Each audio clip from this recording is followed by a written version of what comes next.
सममूल्य दशांश अपूर्णांक 1 दशांश बरोबर 10 शतांश बरोबर 100 सहस्त्रांश 0.1 बरोबर 0.10 बरोबर 0.100 याचे व्यवहारी अपूर्णांकात रूपांतर करूया. 1/10 बरोबर 10/100 बरोबर 100/1000. तुम्हाला लक्षात आलंच असेल की ते समान आहेत.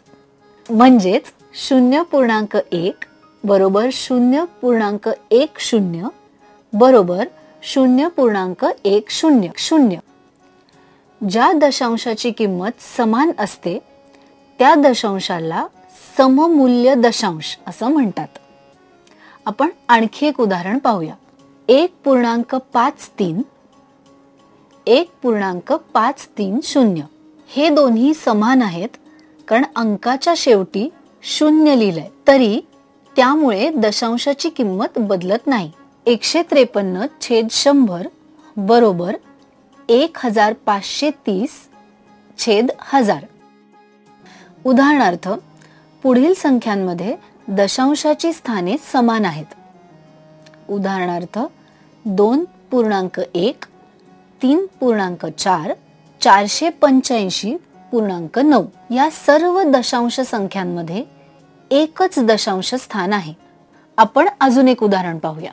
3.4 3.04 3.678 यात दशांश स्थळे समान नाहीत. त्या प्रत्येक संख्येत दशांश स्थान वेगवेगळी आहेत. 3.4 मध्ये एक दशांश स्थान आहे. 3.04 मध्ये 2 दशांश स्थान आहेत आणि 3.678 मध्ये 3 दशांश स्थान आहेत. या संख्यांचे रूपांतर आपल्याला समान दशांश स्थळात कसे करता येईल? अगदी सोपे. फक्त दशांश स्थानी अंकाच्या पुढे 0 लिहिले की आपण त्याचे रूपांतर समान दशांश स्थळात करू शकतो. 3.400 इथे जास्तीत जास्त 3 दशांश स्थाने आहेत.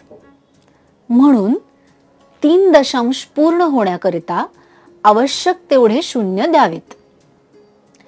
3.04 3.678 म्हणजेच 3.400 3.040 3.678 या संख्या 3 स्थळी दशांश अपूर्णांक संख्या आहेत. आपल्याला दशांश अपूर्णांक संख्यांची तुलना करता येते. तसेच या संख्यांची बेरीज वजाबाकीही करता येते. उदाहरणार्थ दशांश अपूर्णांकाची तुलना 7/10 हे 8/10 पेक्षा कमी आहे.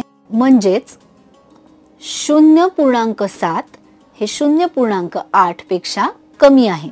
दशांशांची तुलना उदाहरणार्थ एका बोटीला पहिली फेरी पूर्ण करण्याकरता 13.42 सेकंद लागतात, तर दुसरी फेरी पूर्ण करण्याकरता 13.48 सेकंद लागतात. कोणत्या फेरीमध्ये बोटीचा वेग कमी असेल? म्हणजेच 13.42 हे 13.48 पेक्षा कमी, म्हणजेच बोटीचा दुसऱ्या फेरीत वेग कमी होता. आपण काय शिकलो? सममूल्य दशांश अपूर्णांक, दशांश अपूर्णांकाची तुलना. स्वाध्याय: पुढील जोडीतील दशांश अपूर्णांक सममूल्य आहेत का ते ओळखा. 1.003 आणि 1.0030 3.44 आणि 3.0404 दशांश स्थळे समान येतील असे दशांश अपूर्णांकात रूपांतर करा.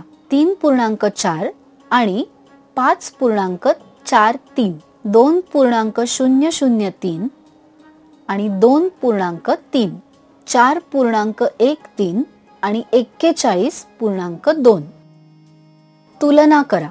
0.384 0.34 38.2 38.273 0.275 आणि 1